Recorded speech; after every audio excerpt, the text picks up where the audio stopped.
Now, before we discuss close reading, we have to first answer the question, what is poetry? Because what we believe about poetry will determine how we engage with it.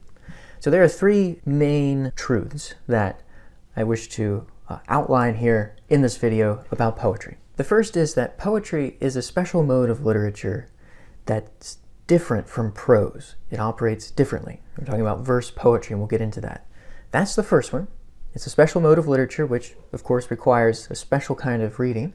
Secondly, a poem is the shape of sound and sense. So in poetry, sound and sense are inextricable. What this means is that you can't translate a poem into a paragraph and think you've understood it. So the encounter with the prose meaning of a poem is not the same thing as understanding the poem itself. So there's an intellectual, what the poem is saying, and there's really how the poem is saying it. And those two are interlinked, so you can't take them apart.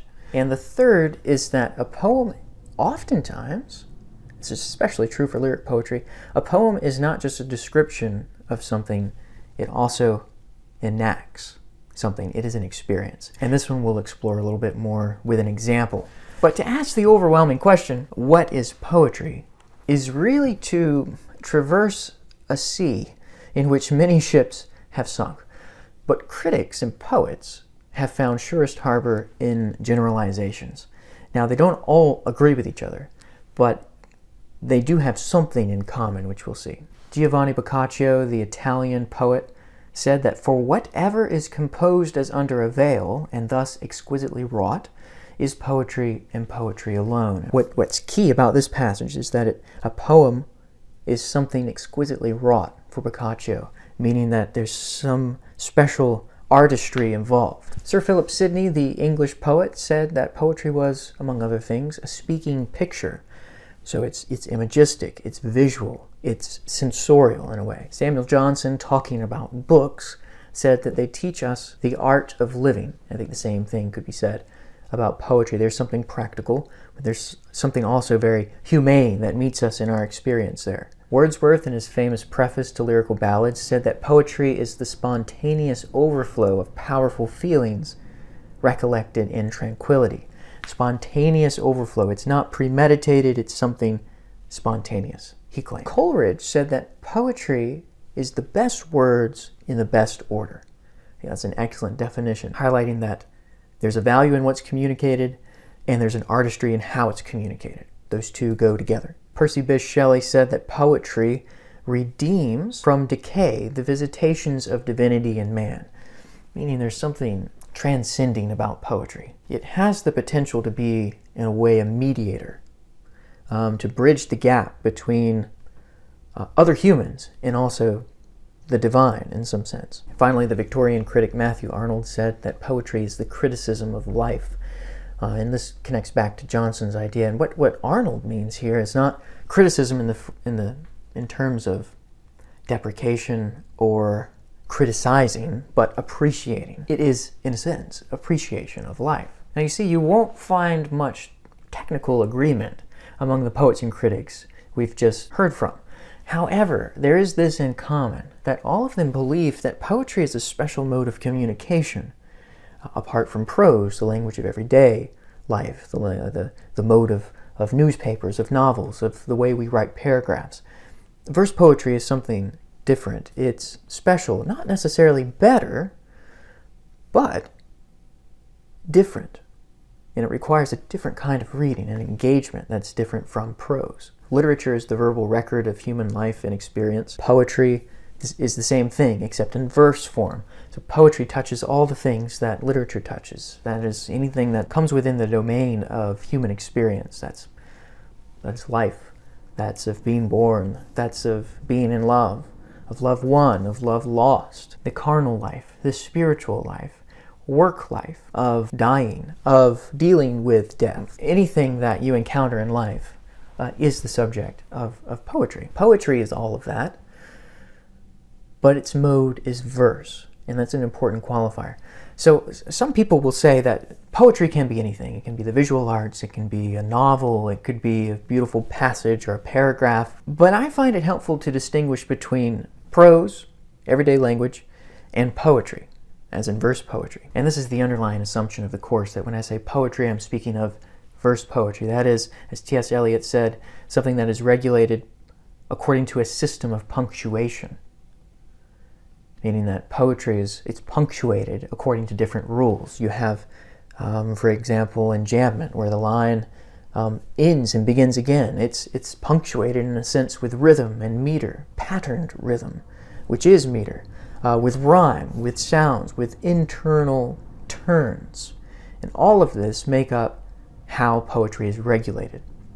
Poetry, in this sense, when you put a thought into poetry, what poetry is doing is organizing the chaos of human experience into highly disciplined verbal events. And that essentially is what poetry is. That's what it means to say that poetry is a special mode of literature. Now let me show you what I mean. Right here we have a passage of prose. It's a passage from a novel, Old Mortality, written by Sir Walter Scott.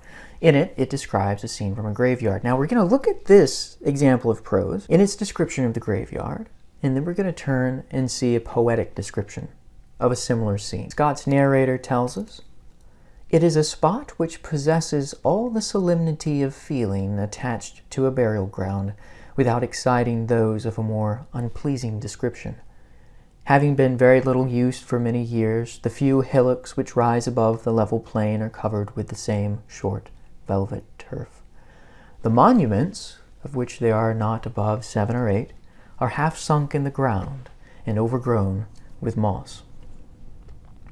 Beautiful prose, communicating a description of the burial ground on the hillside and what's surrounding it and what's inside of it. There's a nice variation of sentence structure. One of the things here to notice is that the sentences, like most sentences in prose, are long enough to communicate an idea or a feeling, whatever the description is. Once that communication is achieved, the sentence ends. We find, too, here that the words are pretty much ordered in the same order in which they would be spoken in conversation. Prose tends to be more conversational. Isn't always true, but that's certainly a characteristic here. The other thing to notice is that there's rhythm here, just as there's rhythm in all language. However, the rhythm is not patterned, as it will be in poetry. The rhythms of the English language rise and fall according to stressed and unstressed syllables. So here, if we were scanning a line, we might say this is certainly stressed. It is a spot which possesses. What syllable here is stressed and possesses? It's 3-syllable word. Possesses. Which one is stressed? Well, we don't say possesses. We say possesses. So this is where we put the stress. So you see how it's regulated by stress, unstress, unstress, stress. But it doesn't follow a pattern. In poetry, it often will. Although Scott's prose is full of artistry, it lacks the kind of restriction that poetry will put on language. There are more limitations in poetry, generally speaking. Let me give you an example. So we've heard a description of a burial ground in prose. Now let's move to a verse description of a churchyard. This is Thomas Gray's Elegy Written in a Country Churchyard. The first 3 stanzas, the entire poem is worth reading if you haven't. It's a classic in English literature. When it first came out in 1751, when it was first published, people were just obsessed with it. They had their children memorizing it so that they could recite it for guests. In fact, some well-known novels take their titles from some of the lines in this poem. But we're just going to look at the first 3 stanzas. Now, a stanza is a group of lines. Moving into the second point, we've established that poetry is a special mode of literature, but it's also, a poem is the shape of sound and meaning together. Sound and sense cannot be extricated from each other. What does this mean? This means that when you read a poem, you have to read slowly. So you ideally should read a poem out loud when you read it. If you can't do that, you should read it slowly enough to yourself in your head that you can hear the sounds that they would make. You can't just read through a poem, just getting the sense of it, because that's not the poem. Harold Bloom says that he can take in an entire page of Ulysses within a matter of seconds. That's impressive, and Ulysses is prose. However, you cannot read that quickly with poetry. You must take your time. That's the difference, by the way, between hikers and walkers. Hikers go for the exercise. Walkers go for the view. Hikers want to get to the top as fast as they can. walkers, they'll amble, they'll stop, they'll stoop to look at a flower, they'll turn to look at a view, they'll wander up, they'll wander down, they'll think. They're there to see, to receive. And so when you come to a poem, you must be a walker and not a hiker. So here we go, reading this poem slowly. Listen to the sounds. The curfew tolls the knell of parting day. The lowing herd winds slowly o'er the lea. The ploughman homeward plods his weary way, and leaves the world to darkness and to me. Now fades the glimmering landscape on the sight, and all the air a solemn stillness holds, save where the beetle wheels his droning flight, and drowsy tinklings lull the distant folds. Save that from yonder ivy-mantled tower the moping owl does to the moon complain of such as wandering near her secret bower, molest her ancient, solitary reign. One of the most beautiful entrances into a poem. Let's start far away and zoom in here and see what's really going on. How are we reacting to it? The first thing we notice when we look at this poem is that, unlike Scott's, these are grouped into shapes. We have here 4 lines per group, and we call this a stanza. And when there are 4 lines making up a stanza, we call it a quatrain. Okay, so it looks differently on the page, but we notice too that it's linked with rhymes. So we have a, which rhymes day, which rhymes with way. So we could represent this rhyme with a. And Lee, we say B, rhymes with me, which is also a B rhyme. And so it begins. Again, sight, C, holds, okay, that's a different rhyme, D. Flight, C, rhymes with sight. Holds, rhymes with folds. Tower, complain, bower, rain. So you notice too that it's organized not just by the lines, but by the rhymes. But look closer, and you'll see that the lines are each made up of 10 syllables. The curfew tolls the knell of parting day. The curfew tolls the knell of parting day. Each line, 10 syllables. But if you look even closer, if you listen more closely, you'll see that each line is made up of 10 syllables, and 5 of those syllables are stressed. Which ones receive the stress? Curfew tolls the knell of parting day. So you see that the syllables are grouped into patterns of stress. These units of patterns we call a foot. So here's a foot, call that an iamb, represented by this pattern. Ba-dum, ba-dum, ba-dum, ba-dum, ba-dum, ba-dum. The curfew tolls the knell of parting day. So we have 5 iambs, each line. Since they're 5, or pentameter. So we call this iambic pentameter.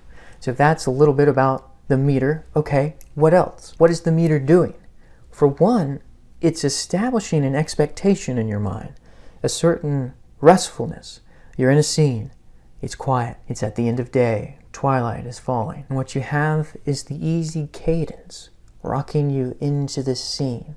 And so your ear, what meter does, the expectation of meter is that we are expecting it and the poem is fulfilling it at the same time. And so there's this sense of satisfaction that we get from this. Now let's look at the second stanza, the second quatrain. Now fades the glimmering landscape on the side. What we might notice here is that the E here is missing. You'll sometimes see this in a hymn book or in a psalter. A syllable is omitted to make it fit. This is called syncope.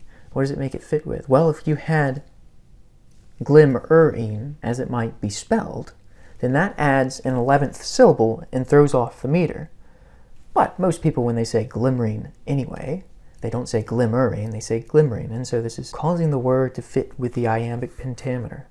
Now fades the glimmering landscape on the sight. Now in the stanza, listen to the sound. Sounds are so important to poetry. It's bound up with the meaning. Now fades the glimmering landscape on the sight, and all the air a solemn stillness holds. You notice what's being repeated here? Save where the beetle wheels his droning flight, and drowsy tinklings lull the distant folds. The sounds seem to be the sounds of an evening churchyard. What you have here is one, you notice the consonants, you have a lot of S's. You have this S sound. The repetition of the S sound, you have fades on the landscape, on the sight. So 3 here, but then it increases. And all the air a solemn stillness holds. We have more S's. Save, or except, where the beetle wheels his droning flight, and drowsy tinklings lull the distant folds. That repetition of the S sound is called sibilance, but what's important is the effect of it. It imitates the sound, perhaps, of an evening breeze among the leaves in the churchyard, or a silence itself, as when a wind dies away. Notice too the repetition of other sounds, like this long E, beetle wheels. It almost sounds like the E sound as an insect is flying by, and then droning itself, almost enacting itself sounds like droning. It's as it goes by the ear, E, and it goes into the distance, you can kind of hear it in the O sound. So the motion is enacted with the sound here. It's intimately connected. And drowsy tinklings lull the distant fold. You notice 2 tinklings here. What does it remind us of? Of glimmering. It sounds like glimmering. If we look, metrically speaking, it's in the exact same foot as glimmering. Tinklings, glimmering. One of sight, the other of sound. And yet, the sounds themselves phonetically call back to each other, giving this stanza a nice rondure. And drowsy tinklings lull the distant folds. So the point of all this is not to say that poetry is superior to prose. It's rather to say that it obeys different rules, more rules you might say, and that it involves an awareness of not only what's being communicated by the words in the poem, but how you're receiving it. So we see how poetry is marked by patterned rhythm called meter, how it's punctuated by commas, but also line breaks, and how it's uniquely linked internally with the repetition of sounds, conveying, not only just describing, but also enacting the experience with which they're concerned. A poem, in this sense, is in organic unity unto itself, but it's also bound up in the humane world, in the world of human experience. And so we can't just say that a poem on a page is all there is, and that when we look at a poem, we can't think about the way it makes us feel, or the way it made the author feel, or how it connects to culture. It does. But what's interesting here is that this contributes to its unity. Cleanth Brooks, a 20th century formalist critic, said that the poem, if it be a true poem, is a simulacrum of reality. In this sense, at least, it is an imitation, by being an experience rather than any mere statement about experience or any mere abstraction from experience. So the poem itself is the experience. What does this mean? This means that we do disservice to a poem when we just go to a poem as if it were a riddle to be solved, and that once you get the meaning of it, then you've understood the poem. If you look online, a lot of analyses of poetry just give you that. But it involves so much more. Wendler, another more recent formalist critic, said that I don't think poems have much to do with ideas. Philosophy may, but poetry doesn't. In any case, when poets employ ideas, they use them as raw material, subject to the laws of form like any other ingredient. No philosopher would be satisfied with the poetic treatment of any ideas, yet poems are usually taught mistakenly as embodiments of ideas, rather than enactments of mobile consciousness. And that's why you can't just translate a poem into prose. So I've laid out the three main ideas of what poetry is. Poetry is a special mode of literature, which requires a special mode of reading and engagement. Secondly, a poem is the shape of sound and sense, and they're inextricably bound. You cannot separate them. And thirdly, that it's not just a description of something. It is an experience unto itself. Why is this important? Well, since we're going to be moving into close reading now, it's important to understand that this is what poetry is. These are the ground rules, the foundation upon which the rest of the lectures will be built. Close reading encounters the poem as a special mode of literature which requires a special mode of reading, of engagement. It sees the poem as a unique fusion of sound and sense in which the two are inextricable. And it sees it and values it not as a description merely, but as an experience, an encounter with something. It's something that engages the consciousness of the reader and is in some sense quite sensual and sometimes can be quite spiritual. Well, in the next videos, we'll be studying close reading, how to develop an awareness of poem, a sensitivity to it that will better facilitate a special encounter with poetry. In the next talk, I'll introduce a method of close reading.